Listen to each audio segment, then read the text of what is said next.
Saudara-lun, momen tak biasa terjadi di Capitol Hill, Washington DC, Amerika Serikat. Ketua DPR Amerika Serikat, Nancy Pelosi, merobek naskah pidato kenegaraan yang baru saja selesai dibaca oleh Presiden Donald Trump.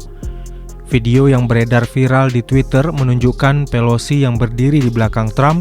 Terlihat Pelosi dua kali merobek lembaran-lembaran kopian naskah pidato yang dibaca oleh Trump. Sementara Trump yang berdiri di depannya sedang bertepuk tangan menyambut aplaus yang diberikan oleh hadirin atas pidatonya.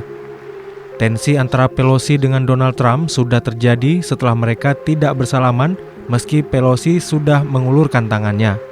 Ketika Trump memberikan pidato kenegaraan di ruang DPR Amerika Serikat, dengan berkali-kali Pelosi mengernyit, menggeleng, dan tersenyum tak percaya.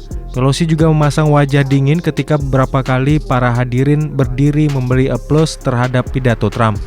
Puncaknya ketika Trump mengakhiri pidatonya, Pelosi berdiri dan langsung merobek dokumen pidato.